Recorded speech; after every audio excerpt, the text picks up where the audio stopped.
tisatone nguva yedu kuti zamira zvikuru.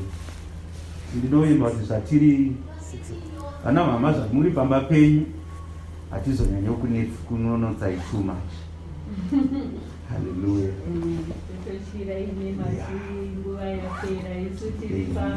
Praise the Lord. Praise the Lord. Zvinoita shoko raMwari.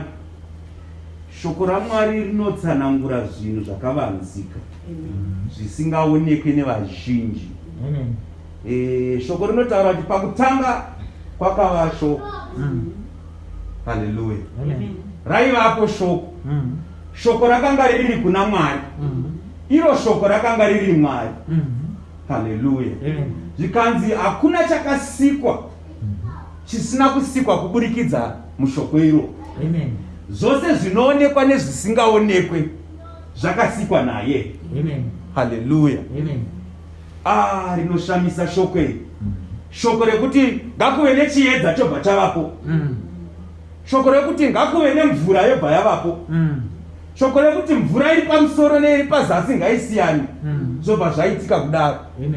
Shoko rekuti nyika nemvura ngazvisiyane. Zvobva zvavapo. Hallelujah. Iroro shoko iroro ndo rakasika zvinhu zvese. Saka hazvishamise kuzoziva kuti shoko iroro riri pamusoro pezvose. Nekuti rinonzi shoko iroro rakazova nyama. Rikauya rikafamba raberekwa naMaria. Hallelujah. Rikamboita karushava zvaro. Kuna Isaiah kunonzi unto us a child is born. Unto us a son is given. Hallelujah. Zvichirevo kuti takambopiwa hedu kari kamwana kakomana. Nekuti zvaisaita kuti shoko ringouya richidzimikirwa pamberi pedu. Taiti mashura tikatiza. Dai akauya ari zvaari chaizvo. Hakuna aikwanisa kumirapo. Hallelujah. Sekudzoka kwatinotarisira kuti achaita. Kuchava kugeda kwemene. Asi zvaisaita manje kuti aponese vanhu. Nekuti kukatanga kugeda kwemeno vanhu vasingakwanise kutaura kutarisa kuti akaita sei kana kutaura naye taisazoponeswa. Hallelujah. Kana Moses akambobvunza akati ndoda kuona. Zvikanzi Moses azviita kuti undione. Nekuti ukandiona unofa. Hallelujah. Kana vauya in all his glory. Kuoneka kwavo kunonetsa. Nekuti zvivi zviri patiri hazvitenderi kuti titarisane nawe chiso nechiso. Ndosaka zvainzi tinofanira kutozoshandurwa. Hallelujah. Chandataurira ichocho kuti shoko iri ndiro rakasika zvose. Hallelujah. Panoda kubatisiswa ipapo. Hakuna chakasikwa chisina kusikwa naye. Hallelujah.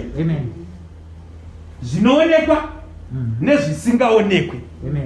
Hallelujah. Zvinoonekwa nezvisingaonekwe. Kana vanhu vachitaura kuti kune anonzi mamhepo, kana vanhu vachitaura kuti kune mweya yakaipa, kana vanhu vachitaura kuti kune madhimoni, kana vanhu vachitaura kuti kune midzimu, kana vanhu vachitaura kuti kune mashave, kana vanhu vachitaura kuti ameno mazita mungape, hakuna chisina kusikwa naye. Hallelujah. Why I am telling you this? Ndinoda kukupai gwinyiso rekuti hakuna chisingateerere iye. Hallelujah. Hakuna chisingateerere iye. Nekuti ndiye akazvisika zvose.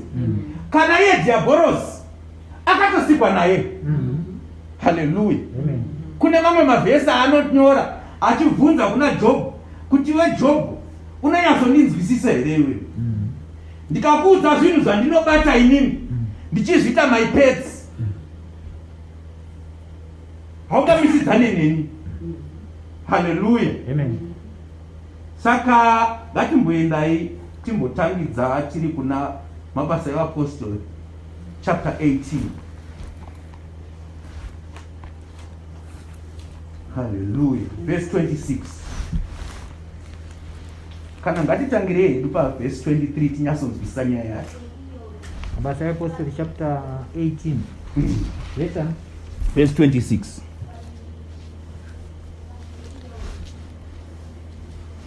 Pamusoro weshoko unoti rwendo rwechitatu rwaPaul Apollo paEfeso. Verse 26.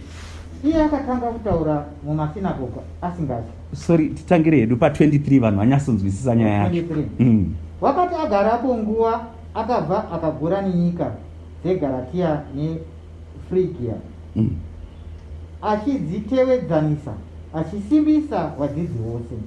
24. Zvino mumwe muJudha wainzi Aporo worudzi rwapa Alexandra, murume wakanga akadzidza zvikuru, wakasvika Efeso.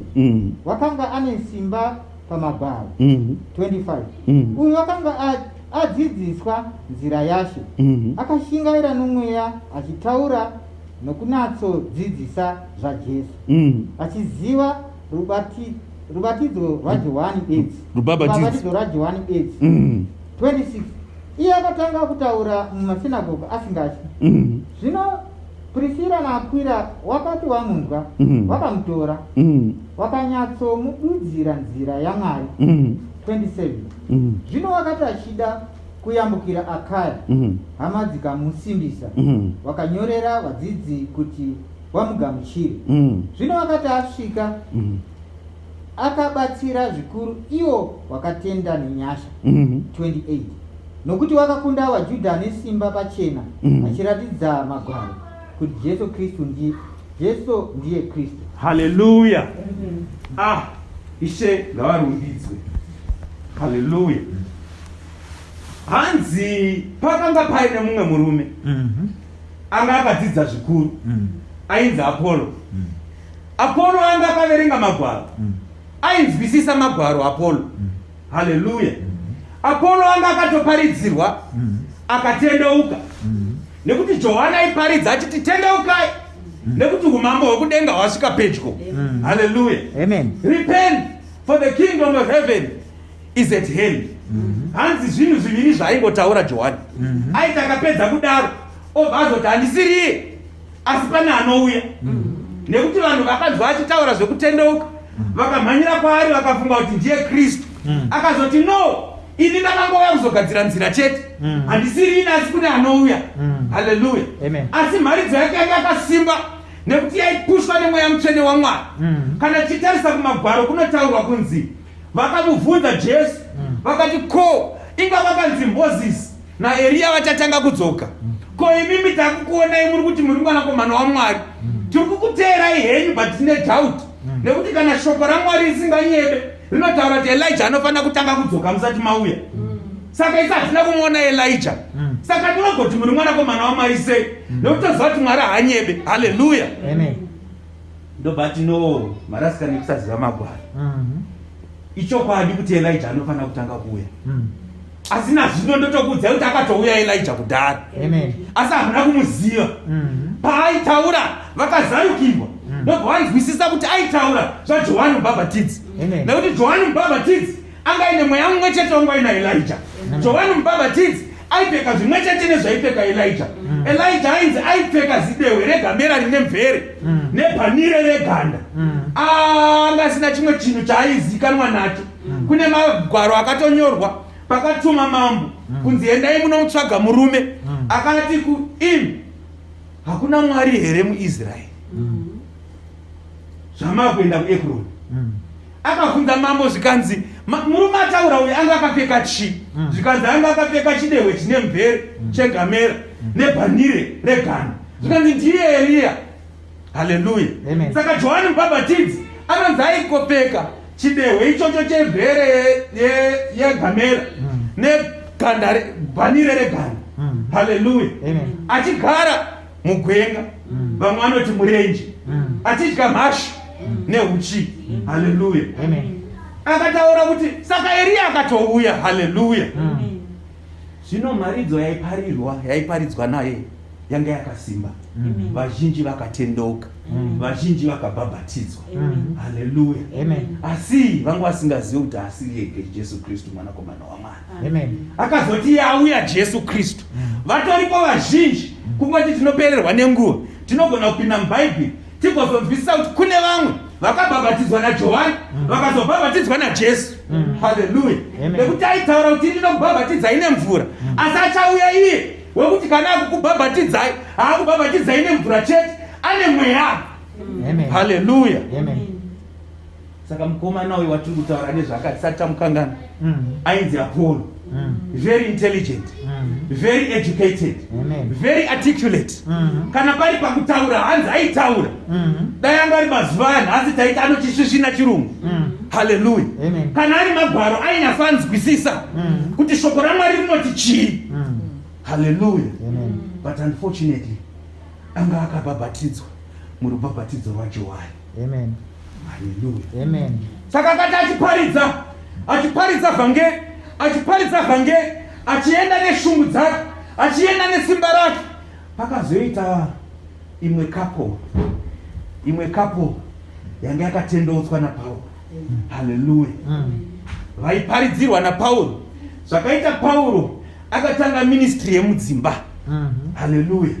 Imwe yedzimba dzaaienda imba ya Priscilla naAquila. Haleluya. Achipota achiuya kuzovashanyira sezvatiri kuita izvinezvi. Achipinda mumba mavo, dzimwe nguva obikirwa, dzimwe nguva kuti nhasi hatisi kuda kudya sezvataita nhasi, kuti nhasi tangouya kuzonamata chete. Ovapa shoko raMwari. Zvino varibata shoko raMwari, vakarinzwisisa, vakagamuchira kusvikira vazadzwa nemweya mutsvene waMwari. Vakafamba vakatanga kuita ministry yavo mudzimba. Haleluya. Priscilla naAquila vachifambawo mudzimba vakatanga kutendeutsawo mamwe makapo. Daita atine nguva taipinda mumavhesi achoyo, zvese zviri mubhaibheri izvozvo. Vachifamba Priscilla naAquila vachiita ministry yemudzimba, ndo vaizonyorwa kunzi mundikwazisire nhingi nanhingi, mundikwazisire nhingi nanhingi. Haleluya. Saka zvino Priscilla naAquila vakapinda muchechi, ndobva vagara muchechi, ndobva vanzwa murume uyo ari kuparidza anonzi Apollo. Apollo neintelligence yake, needucation yake, nekuziva kwaanoita, nezvese zvaakadzidziswa, yanga isiri mhosva yake. Haleluya. Ko ndozvaaiziva ka, ko ndozvaanga akadzidziswa ka. Haleluya. Ati shoko raMwari rinoti vakazadzwa nemweya mutsvene waMwari, vakasvika vakanomutora vakaenda naye pasaidi, vakati Sawira, zvichida suti yako yakanaka, zvichida wakachena, zvimwe zvese wanga waita zvakanaka, wakagerwa zvakanaka. Kutyora muzura unotyora muzura, hymn yako unoimba, praise and worship unogona. Asi shamwari, kana razve shoko raMwari zvine varidzi vazvo. Haleluya. Ende kana wakaudzwa zvisiri zvaisi mhosva yako, unotenda here? Tikuudze chaizvo chaizvo. Haleluya. Mundiregerero, dzimwe nguva postman anouya netsamba. Tsamba yaanouya nayo inotaura kuti makorokoto kune mwana mukomana. Haleluya. Postman haatozvizivi, asi dzimwe nguva postman anouya netsamba yatsvakirai kuno. Haleluya. Kana muri vanhu vasina njere munomurova postman, asi postman haazvizivi. Dzimwe nguva anouya netsamba yerufu yekutaura kuti sorry takakanganwa kukuudzai, asi sekuru tatone 3 months tavaviga, mutiregererewo. Zvako muri kutsamwira postman. Basa rangu rakafanana na postman. Haleluya. Kune vanogamuchira havo ndinovaunzira tsamba, ndoti tsamba yakanzi chiiko tsamba, handitozivi. Ndichipinda padhoo apa ndandingatozivi kuti ndichati chii, asi mweya mutsvene waMwari kana watanga kuita basa, postman anouya netsamba, okupai tsamba, zviri kwamuri kuibvarura kana kuiverenga kana kuikandira kumeso kwake kana kutaura kuti hatidi kuona postman pana pafuti. Haleluya. Mweya waMwari uri kuti makaparidzirwa vhangeri raMwari, mukamuziva Jesu, mukaudzwa nezvaJesu. Haleluya. Asi haisi mhosva yenyu. Haleluya. Apollo aipisa mumwoyo nekuda kweshoko raMwari. Apollo aida Mwari uyu. Apollo aitoparidza shoko raMwari. Tikanyatsoiverenga nyaya iyi munonzwisisa kuti chakaita kuti Apollo asumuka aparidze. Pane vanhu vanga vakarasika. Mamuri musinagoge kaumu, maibatwa sabata kaumu, vanga vari vaFarisi nevaSadhusi, vaitobata sabata vanga vakarasika. Mini kuti Apollo kusumuka kwake kwakuri kutovakoreta kuti makarasika imimi. Muri kurambidza vanhu kudya nguruve. Hamuzivi here kuti Ishe akataura kuti chandakasika chakachena. Muri kumanikidza vanhu kuti kana zuva rovira musi weFriday havachatotsvaira mumba, havachatobika. Hamuzive here kuti zororo raitaurwa naMwari rakasiyana nezororo ramuri kupa vanhu rekumanikidza here. Haleluya. Pachinyangwe zvakadaro angapakurirwa pasiripo. Haleluya. Taimbozviitoti nanambuya vedu vaiti kana wanzwa nenzara vari kubika zvavari kubika, angave mangai kana chii, wochemera zvisati zvaibva, vaipedzisira kuti iwe mwana waEdward ndinokupakurira muruoko, zvongobudiswa zvisina kuibva wokandirwa muruoko zvakadaro. Haleluya. Unogona kupakurirwa zvisati zvaibva. Saka mweya waMwari nhasi uri kutaura kuti no, Apollo akazoiswa pasaidi, ndobvanzi naPriscilla naAquila takuchikudza shoko raMwari chairo sezvarinofanira kunge riri, zvaraifanira kuita. Haleluya. Mukatarisa kumberi uku muchazona kuti Apollo akatozova muparidzi mukuru achitaura kuti vedu wee, munoziva ndakatomboriparidza vhangeri, but pandakariparidza paya zvazvisirizvo ndandakabata nepasiripo, ndandiri murubhabhatidzo rwaJowani, asi yezvinoiti ndamuchairo chairo. Akatozobhabhatidzwa futi murubhabhatidzo raJesu. Haleluya. Oh, praise the Lord. Ndikunzwa ndine zvakati zvatiri kufanira kutaura. Right. Ngatimbotangai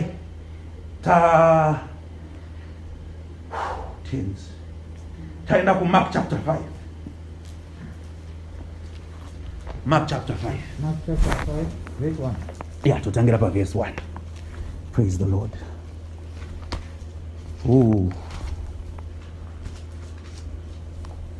Page 8.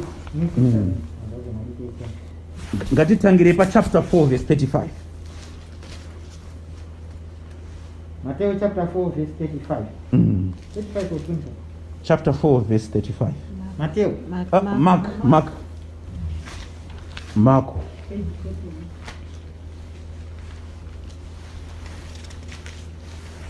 Kutangira pa 4 verse 35. Yeah. Okay. Jesu unonyaradza dutu remhepo. Verse 35. Zvino muzuva iro avo madekwana wakati kwavari, ngatiyambukirei mhiri. 36. Wakasiya vanhu vazhinji wakaenda naye mugwa akandogara, akangodaro. Mamwe magwa akanga aiva naye. 37. Zvino dutu guru remhepo rakamuka, mafungu emvura akarova mugwa rikanga roda kuzara. 38.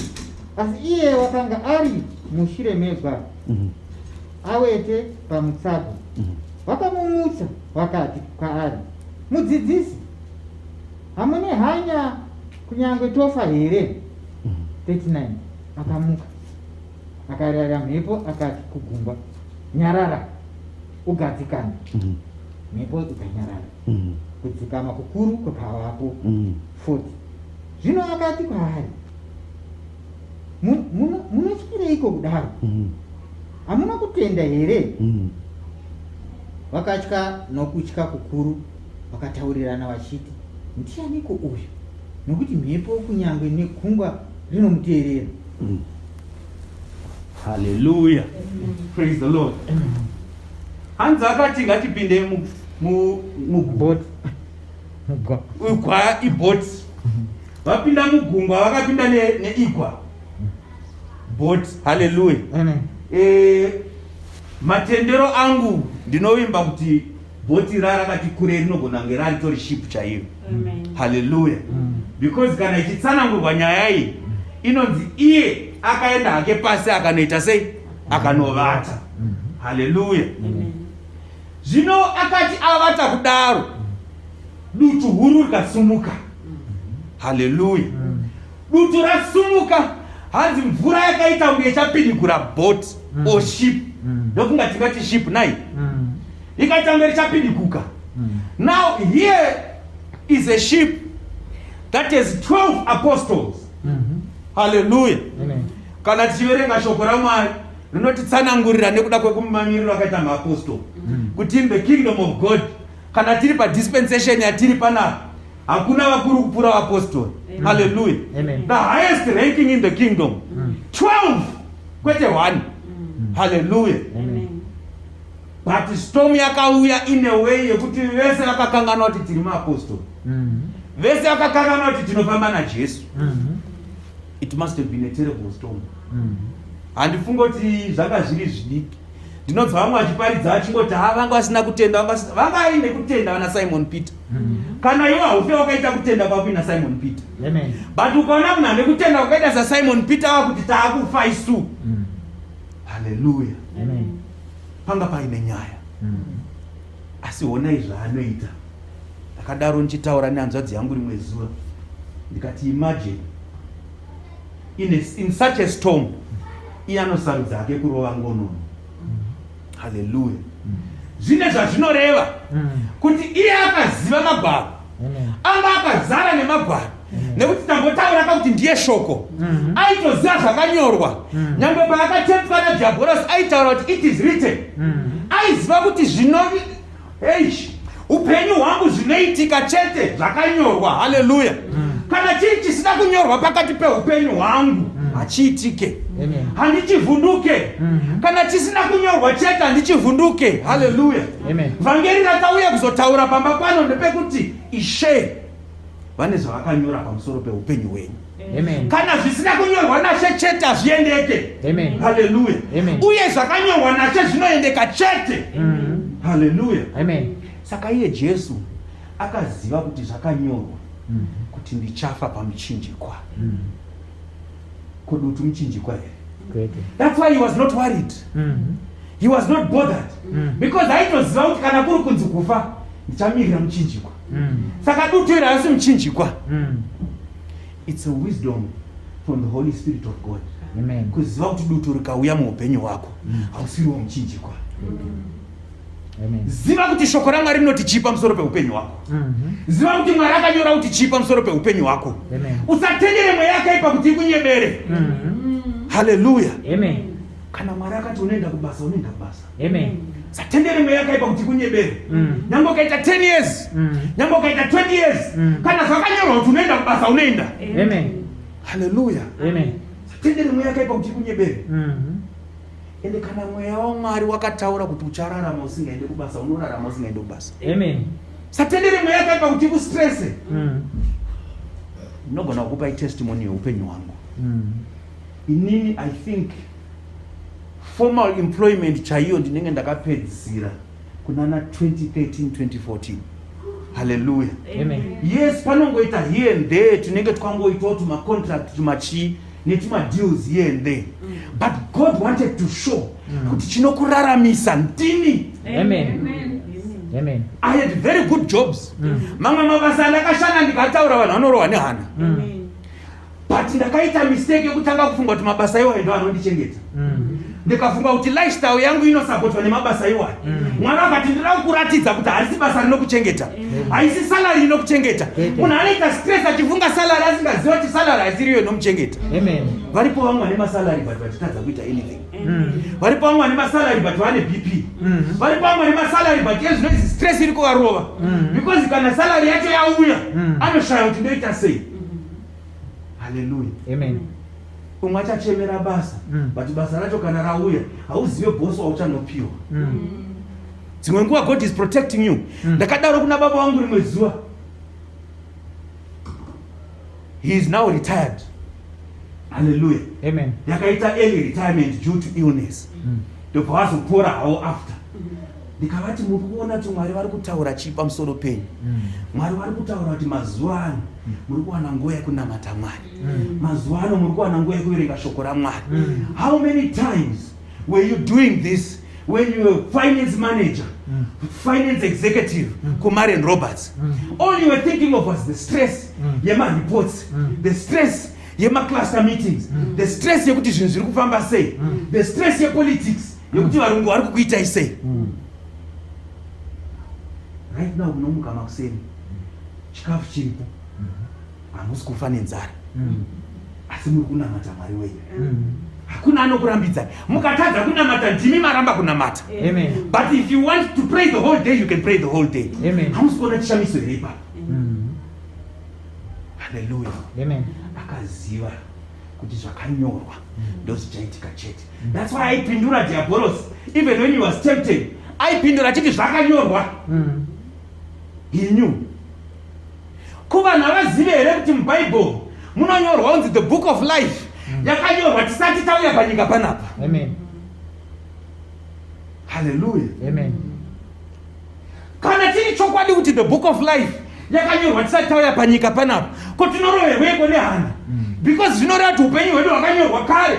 Vanotoziva Mwari kuti tichaita sei. Tanga tisingaziva kuti tichapinda mumba muno murini, asivo Mwari vaizviziva. Hallelujah. Amen. Unoziva zvinoita Mwari. God has a good sense of humor, ndinombodaro. Zvinodaro kuti Mwari vamwe vakatokusanganisai kuchikoro pavakakusanganisai vachiitira zuva ranhasi. Amen. You cannot catch him by surprise. He is a very intelligent God. Wisdom yakazara ipapo. Kana mchida kuona kuti wisdom yakazara ipapo, tarisai Solomon. Solomon akangokamurirwa kasipunu. Vachida kungoratidza chete kuti wisdom iri mavari. Asi honai matongero aita Solomon. Solomon ainzi hanzi kana maplate patable, marongerwo aita aikupedza imweya. Zvirimo mubhaibheri handisirini. Mambokadzi weShibha akarohwa neHana. Achiona flower arrangement. Achiona maplate. Such wisdom. Hallelujah. Amen. Chikafu chacho. Hallelujah. Mukadzi uyu achiti mwana ndewangu, aiwa uyoti ndewangu, aiwa wako akafa, wako kana zviri izvozvo ngatimutsemurere pakati timuurayi. Hanzi ngati ngaaurayiwe, ngaaurayiwe, wako akafa waka. Ndopa akangoti torai sword timucheke nepakati, nyaya yatinetsai. Uyotora hafu, uyotora hafu. Uyo bati toita hafu, toita hafu. Uyo chemo bati aiwa kana zvakadaro musiye atorwe nauyu. Mazona amai ava ndo mai vemwana chaiye. Who thinks of something like that? Such wisdom. Asi nekutanga angopiwa kachipunundu chake. Ndikuedza kuda kuti munzwisise the wisdom of God. Amen. Hallelujah. Amen. So Jesu kana iye akaziva kuti inini handisi kufa nedutu, haana kurohwa nehana. Isu dutu rikauya hatifane kurohwa nehana. Hallelujah. Amen. Hey, kana zvisina kunyorwa unzi unofa neCovid, inokubata Covid ugopona. Hallelujah. Amen. Kana zvisina kunyorwa unzi unofa neaccident, inouya accident. Inini I am a testimony. I have written of 4 cars. Now last week ndaiudza vamwe vakomana vachibvunza kuti mota yakasimba iyi neiyi ndeiyi, ndikavatsanangura ndikati ndikuudzei kuti ndakambopinda pasi petrailer ndikabuda ndiri mupenyu. Akatarisa akati ngati tatitori 4 tese tikabuda tiri vapenyu. Kana zvisina kunyorwa unzi mukufa musiwo yamufi. Amen. Hallelujah. Amen. Now this story ine zvairi kureva. Hallelujah. Amen. Tichaenda kumberi tinzwe. Pamberi pachapter 5. Tongokumidza pachapter 5. Ndikakubatanidza munyatso kunzwisisa why we read this verse. Chapter 5. Pamusoro choko noti Jesu unobudisa mweya yakaitwa yava Gerasa. Vakasvika mhiri kwegungwa kunyika yava Gerasa. Zvino vakati abuda mugwa pakarepo akasongana nomunhu waiva nomweya wetsvina achibva kumarinda, uyo waigara mumarinda. Kwakanga kusino munhu wakanga achagona kumusunga kunyange.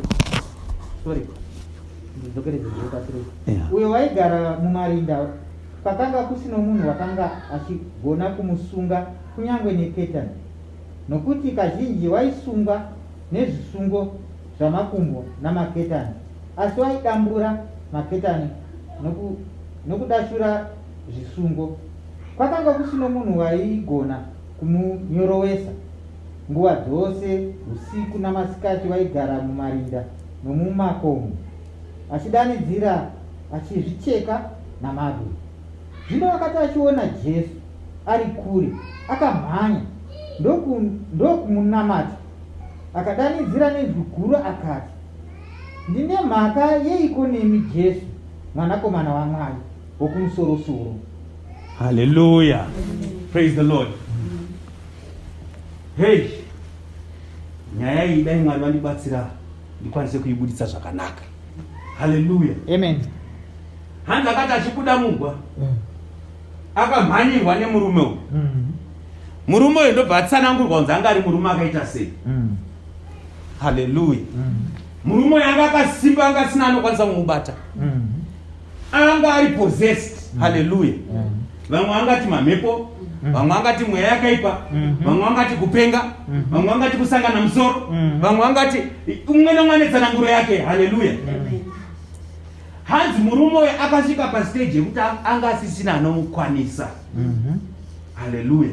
Vakamboedza kumusunga necheni, ngetani cheni. Vakamboedza kumusunga necheni makumbo nemaoko. But vaiti vakamusungirira kudai aidambura cheni dzacho. Haleluya. Vomboti no, maybe cheni dzatashandisa dzidiki, ngatimboedza huru, vosunga odimbura futi. Haleluya. Kusvikira apa nzvimbo yekuti hapasina achamukwanisa. Haleluya. Akadaro futi otanga iye wacho wemene kuzvicheka-cheka. Haleluya. Nyaya iripo apa inyaya irikuda kunyatsonzwisisikwa. Haleluya. Because remember, Jesu akati hande tinoparidza ka. Ati hande tinoparidza ndobva ati ngatipindei mugwa tiende kunoparidza kumhirira. Haleluya. Nzvimbo nenzvimbo ine vabati vayo.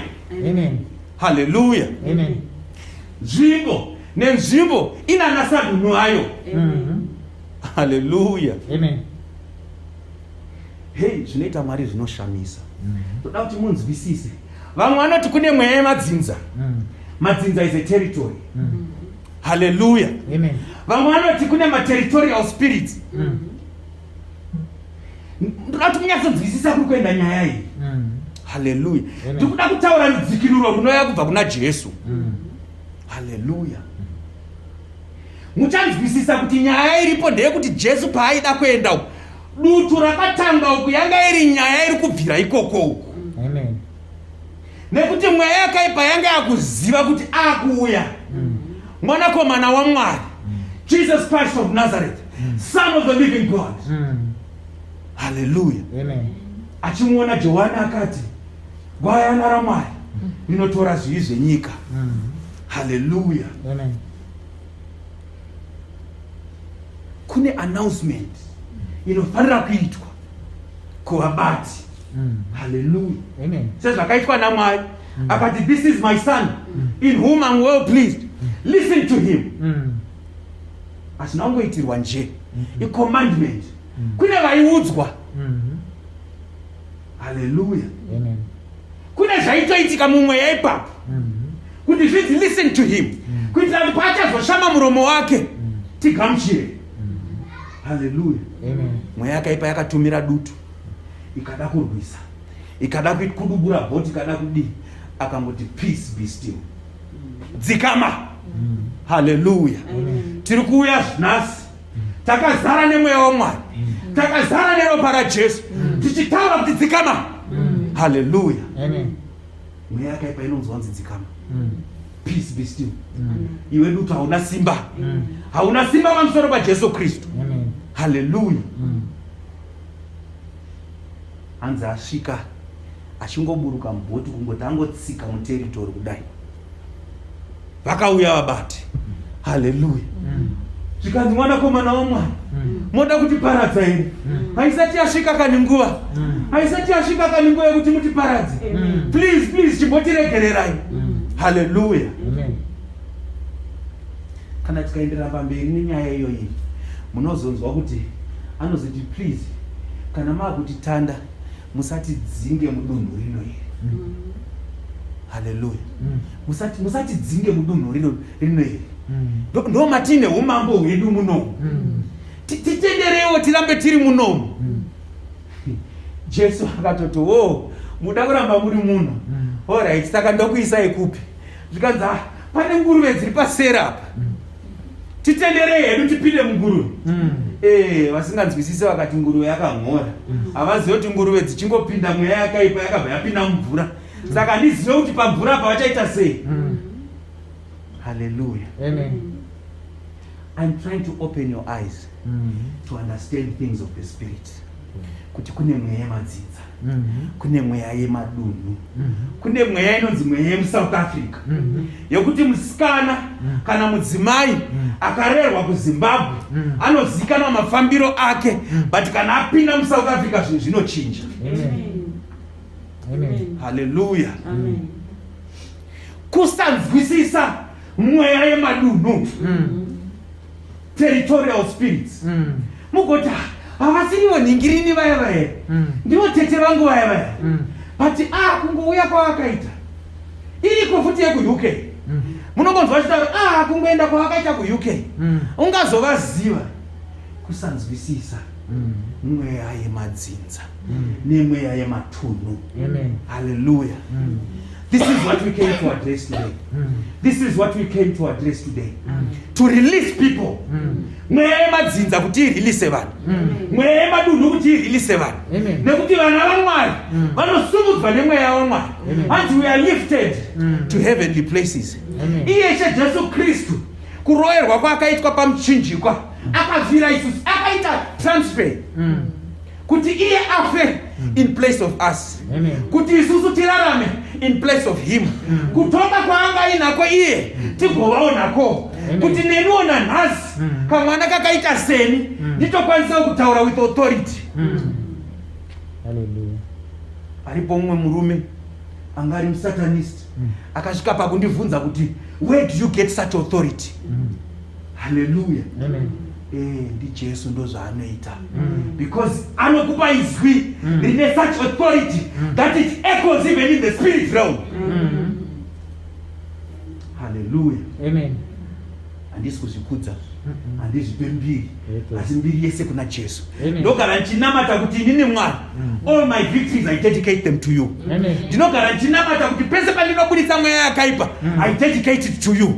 Pese pandinoita ma-victories, pese panotendeuka munhu I dedicate it to you. Because simba nderavo. Even vanhu vanorwara, kana chinamatira munhu anorwara, the first thing I say is ndoda kuti unzwisise kuti handisiri ndine simba rekuporesa. Ende ndoda kuti unzwisise kuti iye wandiri kunamatira kuti akuporese, it's up to him. Don't say I'm a fraud because ndakunamatira ukasapora, because ina handitozivo. Hallelujah. Asi kana achida zvake, kune zvinhu zvitatu zvinoitika. Kana inini ndichitenda kwaari, kana iwewe uchitenda kwaari, kana iye achida atapasa. Hallelujah. Chatauya nhasi kuzoita, tauya kuzongobvumirana nekuda kwake chete. There is no one who has power over God's will. Hakuna mweya yakaipa ine simba kupfuura kuda kwaMwari. Kana Mwari vakati ndinoda kuti vanhu vaponeswe, there is no one who can stand against it. Hallelujah. Ndauya nhasi as an agent of God, as a servant of God, semunhu akatumwa naMwari kuti nditenderane naMwari, sekunamata kwatinoita kuti may your will be done here on earth as it is in heaven. Kuunza the kingdom of God here in this house. Hallelujah. I know ndikuita kunge ndisiri kunzwisa zvandiri kuita, ndichiti ndiri kubata apa, zvichadzokerana pamwe chete zvese, don't worry. Hallelujah. Dai tava nekutenda, zvimwe zvacho ndiri kuedza kubuilda kutenda kwenyu kuti munyasonzwisisa nyaya iyi kuti iri kubva nechekupi. Hallelujah. Now takuenda kwekunopedzisira. Ndivhurirewo kuna vaKorinde vekutanga chapter 6 verse 9. Hallelujah. Now Apollo paaiparidza Apollo akazokoretwa naPriscilla naAquila. Ndobva anzi rega tichimudzidzisa vhangeri raMwari chairo. Tiri kuona kuti iwewe chipo unacho, tiri kuona kuti iwewe chido unacho, but vhangeri hauna. Ende zvaurikuda kuita izvi zvinoitwa nevanhu vagamuchira vhangeri chairo. We live in a generation yevana naApollo right now. There are so many of them. Vamwe vacho vanotonza napapa, vamwe vacho vane machechi avakatanga, vamwe vacho vane macongregation avo, vamwe vacho vacho nemabranch in different countries, but ndevana Apollo vasina kunzwisisa vhangeri raMwari. Vanoti munhu achinzi vapedza kuparidza vanti anoda kutendeuka ndiani, munhu ouya uchitendeuka, ari kutendeuka nhasi obva receive the Holy Spirit. Hallelujah. Vana Apollo havazivi mafambiro anoita Mwari, havazivi mabatiro anoita Mwari, because shoko raMwari rinotaura kuti Nicodemus, uri mukuru kaiwe. Nicodemus, ndiwe mukuru kusinagoge, unoparidza every Sabbath, masabata ega ega unoparidza, haungazvizive izvi seiko? Saka chii chaunoparidzira vanhu? Chakaberekwa nenyama inyama, chakaberekwa nemweya mweya. Hallelujah. Hauzive here iwe Nicodemus kuti kana usina kuberekwa kuti haungapinde umambo hwekudenga. Nicodemus akarohwa nehana akati, munorevei? Ndodzokera mudumbu ramai vangu here? Sure, vashoma vanonzwisisa. People will say, I'm a born again Christian. I'm a born again Christian, but they don't know what it means. Hallelujah. Amen.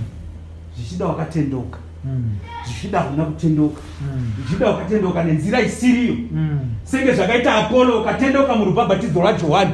Zvanga zviri zvinotendwa panguva iyoyo, but zvaizoda nguva yekuti kana she vatendera shoko ravo rasvika nenzira chaiyo, Apollo anofanira kutendeuka kuchokwadi. Hallelujah. Because shoko raMwari rinotaura kuti munhu anofanira kuberekwa kutsva. Kana aberekwa kutsva utsvaga utsvene, inonzi nevarungu sanctification. Isu kwatakaberekerwa kunonzi utsvene, kutsveneswa pasi pemwoyo kana kudzurwa kwemudzi wechiri. Ndo paunogamuchira rubhabhatidzo kana ruombeko rwemasimba omweya mutsvene. Amen. Hallelujah. Amen. Last week ndaitaura nemumwe munin'ina anga ine nguva mwana wemufundisi ane nguva achinamata muchechi, ndobva ndamuparidzira shoko raMwari, akati mukoma muri kunditaurira something new.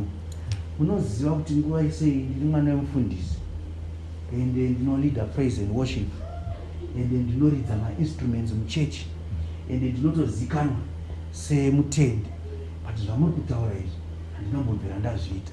Haanombobvira atendeuka. Hallelujah. Amen. Because ndinonyatsotanangura kuti chinonzi kutendeuka chi, chinonzi kuberekwa kutsva chi, musiyano wazvo chi. Hallelujah. Amen. Nekuti munhu anofanira kusvika pakunzwa shoko raMwari, onzwa shoko raMwari ropinda mumwoyo make, onyatsonzwa kuti ichi ndachida ichi. Hallelujah. Amen. Asi handina. Hallelujah. Kana adaro manje ndo panosvika pakutenda. Zvataurwa zviya kuti pakatanga ishoko rakanga riri kuna Mwari uye riri Mwari rikazova nyama. Anofanira kutenda kuti nyama iyi payakafamba panyika pano achinzi mwanakomana waJosefa naMaria, asi iye akachiziva kuti Josefa havasi baba vangu, haana kumbobvira aita chivi. Panofanira kuva nekubvuma ikoko kuti iye haana kutadza uye mwanakomana waMwari uye ndiMwari, asi inini ndakatadza. Izvo zvivi izvozvo vanhu havazvinzwisise futi. Kana vachiparidza mumachechi havatonzwisisi kuti chinokutadzisa kuenda kudenga hazvisi zvivi zvaunobata, asi chivi chiri mauri. Hallelujah. Amen. Adamu, nezuva raunodya muchero uchafa zvachose. Hallelujah. Amen. Musi wavakadya muchero Adamu naEve vakabva vafa zveshuwa. Asi chinoitika secret yacho, vanhu vanofunga kufa kwokuvigwa muguva, asi vakafa mumweya. Amen. Hallelujah. Amen. Vachiramba vachifamba mugarden of Eden but vatofa. Sezvinoitika nhasi, vamwe vanofamba vachienda kuchurch every day but Mwari pavanotarisa vanotoona munhu akafa. Amen. Busy kuita mafasting prayers, busy kuzonamata, busy kuzoverenga scripture, vamwe vachinyora nemadziro mumba but Mwari vachitarisa vanoona vanhu vakafa. Amen. Kwatinoti kufa isusu Mwari vanoti kurara. Hallelujah. Amen. Kakawanda Jesu anotaura, ndingade ndaverenga mascripture acho panoti musavhunduka uye akarata akavatawo. Umwe musikana waye akatozonzimuka musikana iye. Kana Lazaro akanzi Lazaro buda, don't worry vakavata, munogovhundukei vanhu vakavata. Hallelujah. Amen. Saka Adamu naEve vakafa. mukufa imomo vakapinda muchivi. Chivi ichocho ndo chatinonzi tese takaberekerwa mubereko yezvivi. Hallelujah. So it is the sin in you that causes you to commit sins. The problem is people are focusing on the sins but not on the sin. Hallelujah. Chivi chiri mauri ndo chinozobuda chichionekwa manifestation mu sins. Hallelujah. Ndakataura rimwe day ndikati munoziva ndichiparidza ndikati pane muti wecitrus wekuti ukautarisa hauzive kuti muorange here kana kuti mulemon. Kuti uzoziva kuti muorange kana kuti mulemon kunge watozoona ratoita fruit ukaritema wotozoona saka makore esaya taidiridza tichifunga kuti isusu tine muorange iwe uri mulemon. Hallelujah. Kana kuti munozopembera muchiti taiti tine malemon asi maorange ngatitemhei tipe vana tidye. Because of the fruit. A tree is known by its fruit. Saka isusu tinozoti kana taakuona vanhu vachimwa doro vachidhakwa, kana taakuona vanhu vachiita upombwe, kana taakuona vanhu vachiba, kana taakuona vanhu vachiuraya, totarisa zvivi izvozvo hatisi kuziva kuti izvi maorange. Hallelujah. Chatisiri kuziva kuti aya malemon kune muti urimo mukati. Hallelujah. Saka muti uyu ndo unofanira kuadreswa. Hallelujah. When God says you are sinners, vanhu vanoko ini nhangu ndinozvigarira mumba mangu handitukani nemunhu ndozvinwira doro rangu ndiende kuchechi but handinetsani nemunhu kana mukabvunza maneighbors angu handina problem. Uri kuenda kugehena. Hallelujah. Nyaya haisi yekuti handina kumbobvira ndarobha munhu. Hallelujah. Zvakavanzika zvaJehovha zvinoda vanhu vane mweya waMwari kuti vasanangure zvinhu zvakadai so kuti munhu anzwisise kuti ichochocho ndo chinokutadzisa kuenda kudenga. Sekuti Mwari kana vakakutarisa vanoti you are a sinner whether you have sinned or you have not sinned. Muona manje mafaniza acho zvaanoita. Isusu takangobata zvivi Mwari obva atarisa kuti you are not a sinner. Zvonzi vanonyeba ndinomuziva uyu ndakambomuona achiita chakati chakati ndakamboona achiita chakati chakati but Mwari anoti he is not a sinner. Muona zvazvinoita manje shoko raMwari ndo zvaitsanangurirwa Apollo izvozvo. Kunzi Apollo iwewe nyaya iripo ndeyekuti pane chiri mauri chinofanira kubviswa. Hallelujah. Ende ichocho kana tisina kubviswa hazvibatsire kuti uvake makereke ukaite church igoita mazibranch ukozara. Ndakamboti one day ndaimboita mapart time ema-commercials. You remember one of the commercials yatakaita yeVodacom. Pane mukadzi akaekta ari mudzimai wangu paVodacom ipapo. Ndikuremember kuti akatoti aitokumbira kuti tikurumidze kupedza because aimhanyira kuchechi kuti anofanira kunobata parking kuPretoria. Church ndikati tiri masikati ezvino izvi chechi yenyu yerudzi zvikanzi aiwa tinotanga after 8 zvainzi inotanga na8:30. Hallelujah. Chechi inotanga na8:30 but vanhu vanofanira kusvika kuma12 parking ichiripo inozadza stadium parking. Kati chechi yenyu yerudzi zvikanzi munhu wese anenge achitoda kutosvika kudhuze naMajor One. Kati okay ndo nyaya iripo. Apollo nyambo ukazadza stadium.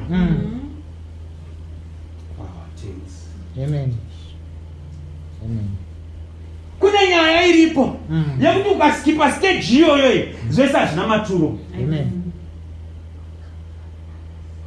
Saka kana wanzwa shoko wobvuma hako nekuzvininipisa wotendeuka. Kana watendeuka uzoti ndanzwa shoko renyu richiparidzwa kuti ndinofanira kuberekwa kutsva handizive kuti chii but ndinochidawo.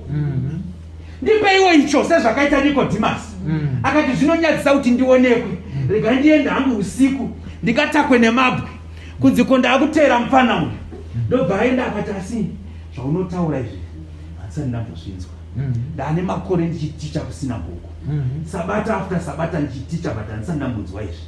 Saka ndozviitawo sei? Ndobva akatsanangurirwa. Saka kubereka kucho kwandiri kutaura kwakafanana nedemo rinouya rosikonotenga muti iwoyo. Haleluya. Kana muti watemwa uyu hakuchisina maorenji achabuda, hakuchisina malemon achabuda. Haleluya. Tingakurumidzire kuverengerwa tibva tasvika pakupedza 3 chapters dzatichaverenga. Tiri kuda vakorinto vekutanga chapter 6 verse 9. Pauro unovarayira pamusoro pokupesana. Verse 9. Ko hamuzivi kuti vasakarurama vagare nhaka yeushe hwaMwari here? Musarasika. Nokuti mhombwe, kana vanonamata zvifananidzo, kana vanofewa, kana vakapata, kana vanoita zvakaipa navarume, kana mbavha, kana vanorichiwa, kana vanosimwa doro, kana vatuki, kana makororo, havangagari nhaka yeushe hwaMwari. 11. Vamwe venyu vakanga vakadaro, asi vakashambidzwa, asi vakaitwa vatsvene, asi vakaruramiswa nezita rake Yesu Kristu, mweya waMwari wedu. Amen. So nyaya yatiri kutaura iyi, mumwe akazondibvunza akati alright, ndazvinzwa zvamuri kutaura munhu waMwari, saka ndinozoziva sei kuti I am born again? Haleluya. Kunorira bhero here? Kune voice here inozotaura kuti waberekwa kutsva? Haleluya. Amen. Inini I think kubvira ndichizvarwa kusvika makore andave ndaa 41 now, ndine munhu wani chete wandinoziva akandiudza testimony yekuti ndakanyatsonzwa izwi. Kazhinji hakuna izwi rinotaura, but ndozvaitsanangurwa naJesu kuti kana mukatarisa muti, ndirikuramba ndichimboudza mudzimai wangu kuti uri kuona mashizha aya zvaari kuita, mepa hauone tiri kubva kupi, hauone tiri kuenda kupi, but unoti nhasi kune mhepo. Nekuti unoona mashizha zvaari kuita, ndo zvinoita kuberekwa kutsva. Hauone kutanga kwako kana kupera kwako, asi unoona the fruit. Saka iwewe kana pari kuverengwa vhesi ukatoona kuti pari kutaurwa zvimwe zvauri kuita, wotoziva kuti hatisati chabata. Haleluya. Asi ukaona wakayambuka ipapo, woziva kuti wakatojamba. Haleluya. Hanzi hamuzive here kuti vasakarurama havangapinde mumushe hwaMwari? Haleluya. Musarashika, musanyeberwa naApolo. Nekuti mhombwe, ndofunga tese tinoziva kuti upombwe chii. Vanonamata zvifananidzo, vanotora something and put it in place of God. Munhu anoda mari, kukara mari so much that money takes the place of God. Zvifananidzo zvakasiyana. Vamwe vane tsvimbo mudzimba dzavo dzavakapiwa namadzibaba avo nemadzisekuru. Vamwe vane machira. Haleluya. Machira eretso, mazango, maduma, mushonga welaki. Uchinzi unochengetwa naJesu, unochengetwa naMwari, asi anoenda kun'anga kunotsvaga chinomuchengeta. Haleluya.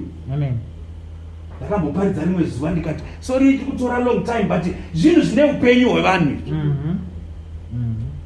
Ndakambotaura ndikati munoziva madzisekuru edu akatipinza mupfumvu, because every black family ine mweya waibata pairi. There was a time in life Mwari pavanga vakafuratira vanhu vatema. Zvino Mwari pavanga vakatifuratira kudaro, vaitendera mweya yakaipa kuti ite zvainoda. Handiti ndambotaura kuti ndiye akasika zvese zvinoonekwa nezvisingaonekwe. Even mweya yakaipa yakasikwa naMwari. Ndiye Jesu akasika Satani, ndiye akasika mweya yakaipa. Saka panguva iyoyo aitendera. Haleluya. Ndokwakauya nezvanana mutupo izvi. Mukada kuzvifunga kuti shosho mutupo wakabvepi, kuti ndizonzishumba ndinogonzishumba sei. Kune mhiko dzakaitwa. These fallen angels datinoti madhimoni mazuva ano ndidzo dzaiuya, umwe neumwe ane mhuri yaakatora. Haleluya. Umwe neumwe ane vaakafurira achiti ndiri masvikiro, ndiri mhondoro, ndiri mudzimu. Haleluya. Kusvikira vanhu vakuenda kun'anga vachitaura kuti aiwa ini ndinoda kurima mupfura munhu wese. N'anga yobva yati Donowari, muzukuru ndinokugadzirisira. Asi haachamudze chokwadi. Anongomudza kuti ndichaita kuti uwane chibage kupfura munhu wese, kana kuti ndichaita kuti uite mombe kupfura munhu wese, ndichaita kuti uite mabhizinesi. Haleluya. But haamudze chokwadi kuti Satani haape chinhu for free. Zvinhu zvese zvine mubhadharo. Yes, you are doing it for your business today. You see, only God has the power to create. No one else has the power to create. So what the devil has, he has the ability to travel in time. Hallelujah. Amen. What the devil does, anokutorera salary next year oiunza ku this year. But ione kuti hauzive zviri ku next year, unofara uchiti wawana mari nhasi. Muchaona kuti paanoti ndinokupa kuti business rako ribudirire, kune mubhadharo uri koko. Imwe ifinance yanga ichifanira kunge iri zori yevana vako, imwe ifinance yanga ichifanira kunge iri vazukuru vako kumberi uko, imwe zvine mubhadharo wekuti vana vako vasikana vangu vachifanira kuzoroorwa, kana vana vakomana vako vangu vachifanira ndopekuti zvinozoti later on ndopakaipira nyaya yezvifananidzo izvi. Haleluya. Amen. Zvinhu zvinoda kudzikirirwa neropa raJesu zvese izvozvo. Amen. Why I'm bringing all these things up, pane mharidzo iripo yemudzimai akarasa coin rake. Mudzimai akarasa coin, Bhaibheri rinoti hanzi akamuvha everything in the house. Akabatidza mwenje, akatanga kutsvaira, akavhura makona nemakona. Ndiri kutsvaga mumakona nemakona. Haleluya. Tine nyaya yatiri kugadzirisa panapa. Saka nyaya yatiri kugadzirisa haidi kusiiwa kana rimwe kona. Hazite kuti utsvaire wosiya pasi pemubhedha pasina kutsvairwa. Unofanira kuenda uchisecha muhomwe dzese, uchitsvaira kwese, uchikorobha kusvika imba yese yachena. Haleluya. Amen. Saka zvinoitika manje panguva iyo yekuti pamwe vakazviita madecision vanenge vatofa, vanenge vatoenda kudara. Waungosara uchinzi wakasvisva, waungosara uchinzi nyamuziwa. Iwo hausi kuziva kuti vanyamuziwa ava ndiani, uye zvinorevei kuti uitwe nyamuziwa. Haleluya. Umwe pamwe aibheja mabhiza chaiwo, ndobva angoti ndoda kuti bhiza rangu rada bheje rihwine, zvonzi wona tindokupa mushonga muzukuru. But haasi kuziva kuti mushonga uyu uchakonzeresera vana vese nevazukuru vese. Haleluya. Amen. Zvinotoda kuti shoko raMwari riparidzwe, ritsanangurire kune vanhu kuti munhu kana azoberekwa kutsva, munhu kana atendeuka, ane mvume yekuzonamata achiti Ishe Jesu Kristu, ndakanzwa kuti makandifira, ropa renyu rinoripa chikwereti, rakadzima rugwaro rwakanyorwa rwaipesana neupenyu hwangu. Saka kana kuine chikwereti chandakapinzwa nemadzitateguru andisingazive, ndanga ndisipo, I am not part of that covenant, I renounce it and I deny that covenant. Ropa renyu Ishe Jesu Kristu richandimirira. Haleluya. Panoda zvinhu zvekunzwisisa panapa kuti ropa raJesu rine simba. Kana dziri hama dzakatora mapicture dzikanyoranyora zita ikaiswa mahari kana rakaiswa mubhodhoro, pavari kutaura papicture paya kuti nhasi zuva riri kubuda, remember kuti you are one basa. Remember kuti nyange ukaita business rakaita sei hauite mari, nyange ukabata mari yakaita sei haiite musoro. Unomuona ukangotanga iri 100 rand, once wangoichinja chete zvatopera.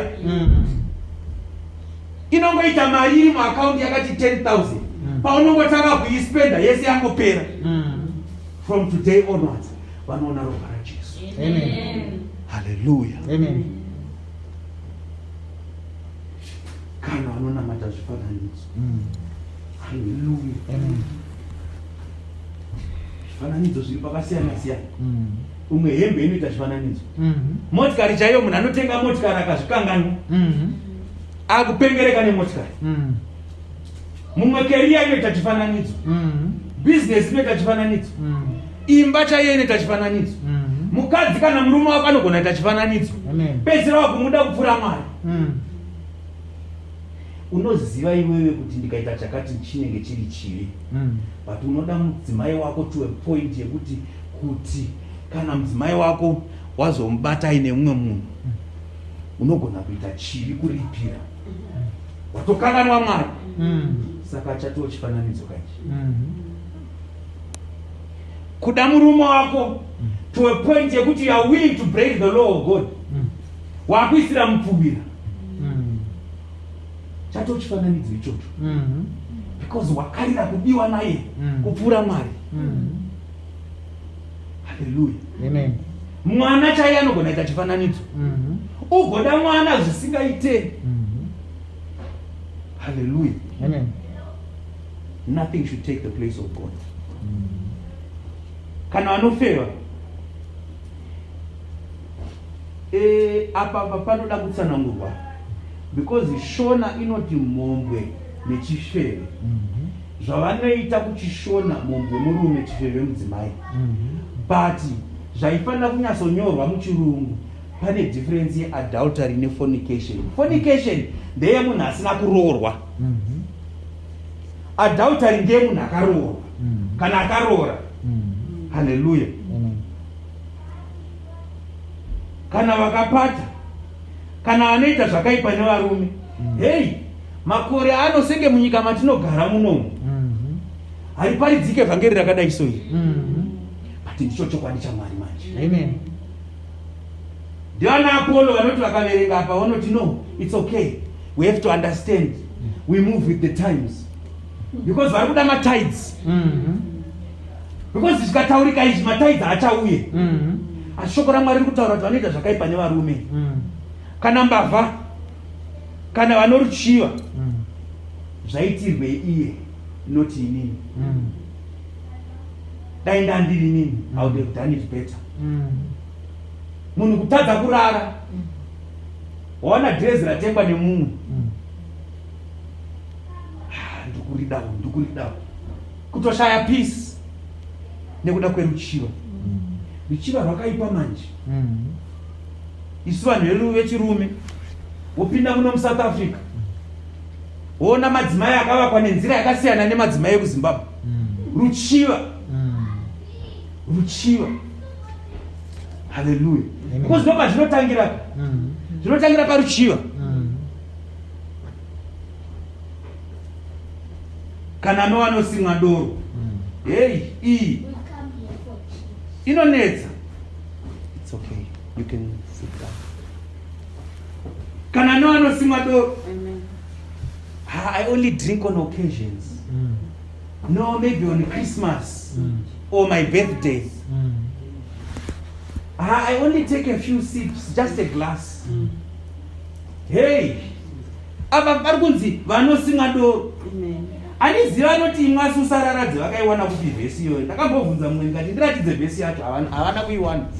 Ndikati we'll spend the whole weekend, don't worry, I have time. Show me ndepati panonzi imwe asusararadzi. Ndivana Apollo vanenge vaparidza zvisirizvo. Chakaipira vana Apollo ndechekuti vanhu vanobva vaenda nazo neconviction. Hallelujah. Kana vatuki, kana makororo, hangagare nhaka youshe hwaMwari. Hallelujah. Tinangokurumidza tikapererwe nenguva. Tine 2 other verses dzandoda kuverenga futi takutonopedza. Ngatiende kuna zvakazarurwa chapter 20. Chapter 20. Yes. Verse 8. Zvakazarurwa chapter 21. Verse. Ngatangire paverse 7. Denga nyika itsva. Verse 7. Unokunda uchagara nhaka yezvinhu izvi.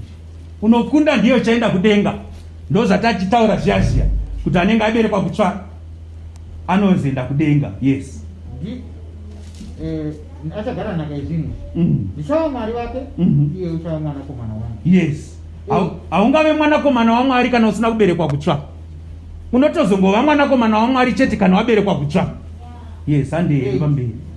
Kana vari vanotya, yes, navasingatendi, navanyangadzi, navaurayi, nemhombwe, navaroyi, navanonamata zvifananidzo, navose vanoreva nhema, mugove wavo uri mudziva rinopfuta nemoto nesuruferi, ndirwo rufu rwechipiri. Haleluya. Hei, muri kuinzwa nyaya yacho. Kana vari vanotya, tambotaura nenyaya yekuenda kun'anga. Chinokonzera munhu kuti aende kun'anga kutya. Kutya kufa. Pedzisira wapiwa zvibhodhoro zvemvura, wapiwa sauti, wapiwa matombo, wapiwa chii, wapiwa chijira, wapiwa chitambo, munhu osungirira shinda yeredhi, munhu osungirira bhatani, munhu vanotya. Haleluya. Amen. Kana vari vanotya, umwe anenge akatoudzwa kunzi zvino zvawakatopinda mazviri izvi muzukuru hazvibude, hazvibudike. Musi waunongoti wakuda kusiyana nazvo unofa, mhuri yese inopera kufa. Kana vari vanotya, vakachikidziwa nen'anga, vakaudzwa kunzi izvi mhuri yese inopera. Manje ukangozvisiya bhizinesi rese rinoparara, mari yese inobva yapera. Kana vari vanotya. Haleluya. Vasingatendi, sezvandiri kuparidza kudai, mumwe anenge asingatotenda kuti vasirizo zvake uyu zvaari kutaura. Kana ndatumwa naMwari unotofanira kutenda. Amen. Haleluya. Amen. Vasingatendi, vanyangadzi, navaurayi. Rimwe zuva ndakamboparidza ndikati kuuraya, pane kuuraya kwekupedza upenyu hwemunhu, but pane mumwe kuuraya futi kuri smart, kwecharacter assassination. Vanozopera kupinda munomu, baba chakombera munomu, ndavapedza, hakuchisina chamuchanzwa kubva kwavari. Ndavapedza, kupedza. Chokuti nyange wakataura anything, no matter how good it is, achichagamuchirika. Amen. Muchiona baba chakumbera vaya, ndo vanodaiso kava, ndo vakadaiso. Ungatiedzera vanhu vakadaro, iwe ungateerere munhu akadaro, anodaiso. Vauya baba vangu havasi kumbozizivawo, vari kutouya vachida kutaura kwauri, pamwe vada kutokunyevera kuti vakupewo shoko raMwari, kuti Mwari vari kuti chakati. Iwe wakaudzwa kudhara kuti ungateedzere zvaananhingi. Kuuraya ikoko. Haleluya. Amen. Mhombwe tambodzitsanangura. Varoyi. Iyi iri pachena. Kune varoyi vanoshanyira vanhu usiku vasina kudeedzwa. Haleluya. Amen. 20,000 unenge wakaisa patebhuru, anopinda mumba mako, asi haitori, haanei nayo 20,000, asi ari kunanga kwauri iwewe. Varoyi. Umwe anenge atori hama yako yepedyo, but ane kahari kake kaakaisa zita rako iwe. Nyora chipepa uchiisa mubhodhoro, unokuisa pasi pemvura. Varoyi. Haleluya. Amen. Umwe ane chidehwe chaainacho, chaanozunza makuseni, paari kuzunza dehwe kudai, netuhutsi tuchibuda, achitaura kuti ningira ngarira zvandakataura, kuti iwewe haufaniri kubata mari, haufaniri kuroorwa, haufaniri kuroora, haufaniri kuita chinoendeka. Varoyi. Vamwe vakakotsira usiku, ari kudeketera pamusoro peupenyu hwemumwe munhu. Varoyi. Haleluya. Navanonamata zvifananidzo, tamboitaura iyi. Navasi vanoreva nhema, inotyisa yekureva nhema iyi. Rurimi runongoreruka. Umwe unozosvika pakumuti, hey, was it really necessary? hauna kona yawamboiswa. Hapana chinombotyisa wanga usingambourayiwe kana kurohwa, hapana kakubatira bhandi. But kunyeba kunongoerekana kwangoti chu. Hallelujah. Amen. Zvese izvozvi tiri kuzvibuditsa pachena kuti munhu akwanise, hey, moyo wako muprofita. Pandiri kutotaura kudai, I don't need to prophesy over your life. Hazvisi zvekuti nditaura kuti ndikuudze kuti birth certificate rako nhamba ichii. But pandiri kutotaura mashoko aMwari papa, moyo wako uri kutodainidzira neshoko randiri kutaura.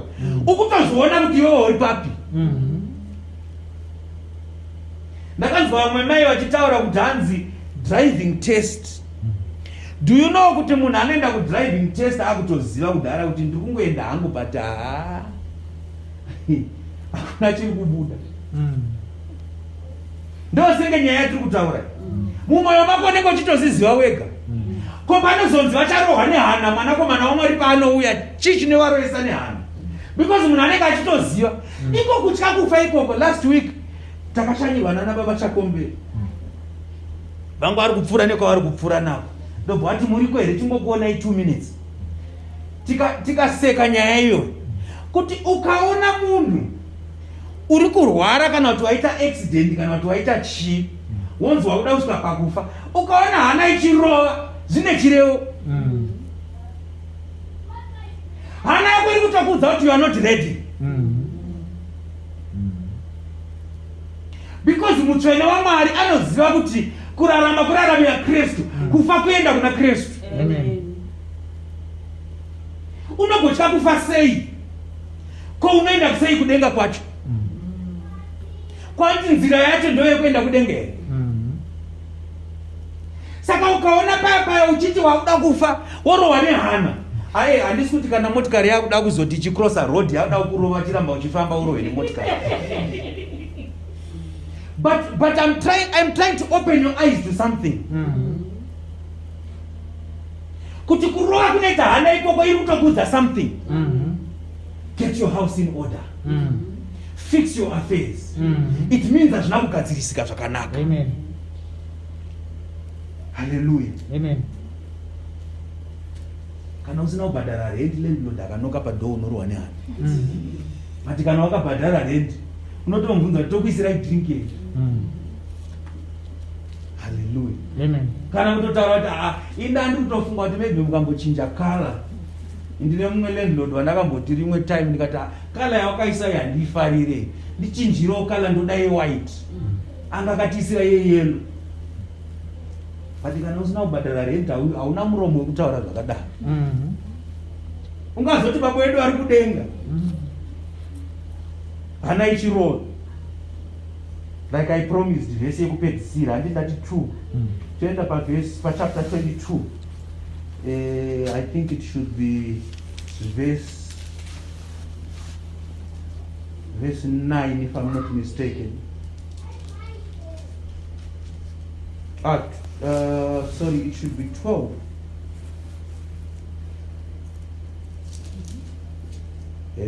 Reka ndingoverenga inini. Okay. Verse 13 inoti ndini Alpha naOmega, wekutanga nokupedzisira, kutanga nokuguma. Vanosuka nguo dzavo muropa. Vanosuka nguo dzavo vakaropafadzwa kuti vave nesimba rokuuya kumuti woupenyu, vapinde nepamusuo weguta. Hallelujah. Guta riri kutaurwa ndere kudenga. Because remember, nyaya iripo ndeyekuti tiri kutaura nyaya yekuberekwa kutsva. Kuna siri kunzwisisa kuti kana takusvika pakupedza hedu, but kana paina akasina kunzwisisa kuti tiri kutaura nyaya yekuberekwa kutsva chaiko chaiko. Because Apollo angasida kusvika pakuberekwa kutsva chaiko chaiko. Ndo paakazotorwa naPriscilla naAquila akadzidziswa kuberekwa kutsva chaiko chaiko. Akadzidziswa vhangeri raMwari chairo. Hallelujah. Amen. Saka apa ndiri kuedza kuda kutsanangura kuberekwa kutsva kuti zvichida kana paina ari munomu asina kuberekwa kutsva vanzwisisa kuti ho, ndandakatenda muvhangeri ndichiti ndiri muKristu, but handina kuberekwa kutsva. Sezvakaita Priscilla naAquila vachiudza Apollo, zvichida uchabatwa nemweya waApollo, wonzwisisa kuti ndiri kutoda kugadzirisika panapa. Hallelujah. Amen. Asi tambobata nyaya yemweya iyi. because kune mweya yemadzinza, kune mweya yedunhu inovhara vanhu kuti vasade kutendeuka, kuti vasagamuchire shoko raMwari, kuti vasagadzirisike muupenyu hwavo. Hallelujah. Amen. But nyaya iko ndeyekuti kukaberekwa kutsva, you enter the kingdom of heaven. And when you enter the kingdom of heaven, you only enter as a child, as a son of God. And if you are a son of God, you then enter heaven, which is the city that is being spoken about. Amen. Hallelujah. Amen. Verse 15 yati asi kunze kweguta vasingapindi denga wacho. Kunze ndiko kune mbwa. Mbwa munoiziva mabasa ayo. Imbwa inogona kudya marutsa ayo. Woti ndakunamata Mwari ndakusiya zvivi, but sembwa unodzokera kumarutsa ako. Ndakaberekwa kutsva inini, ndakuteera Jesu, but poitwa part woti tine punch iri panapa. Hallelujah. Tine mapills napanapa takatsukisa table neamarula inoiswa mukaka. Hallelujah. Imbwa yadzokera kumarutsa ayo. Hallelujah. Imbwa munoziva mabasa ayo. Inokunyadzisa panambuya. Imbwa haina basa kuti ava ndiamai kana ndihanzvadzi kana kuti chii. Tinoziona munyika muno zvimwe zvinoshamisa. Hallelujah. Imbwa hainyare kuti iri kufamba isina kuchena, isina kupfeka. Mazuva ano kane kakapfekero kaakuitwa mazuva ano kekuti unoshaya kuti hey, munhu amira pamira here first, akazvitarisa akati shuwa ndichafamba ndakadai so. Mazuva ano vanhu akufamba munzira nehembe dzemukati, toshaya kuti hey, ini nangu handifarire varume vanorepa vakadzi. Number 1, chivi kuna Mwari. Number 2, it's a violation of someone, kumumanikidza chaasingade. Number 3, chinokanganisa upenyu hwevanhu. Number 4, zvine mweya yakaipa yazvinounza. But shuwa tikanyatsoitarisa nyaya iyi, kune vamwe vanhu vanopfeka nenzira inokanganisa vamwe. Hallelujah. Amen. Varoi vataurwa pamusoro apo, mari hadi varoi vakomani vanoramba vachidzokorora nemhombwe navaurayi navanonamata zvifananidzo navose vanoda nhema vachidziita. Hallelujah. Amen. Hey, tamboedza kutsanangura mabasa anoitwa nemunhu asina kuberekwa kutsva, mabasa anokurirwa nemunhu akaberekwa kutsva. Because kana waberekwa kutsva, unotozoita nguva yekuti unotorohwa nehana kuti ndini here. Kana inini nditoni nezvimwe zvinhu zvandaiitawo inini zvokutoti ndakazombogara pasi rimwe zuva ndikazvibvunza kuti ati shuwa Friday kuonekwa pamba, Friday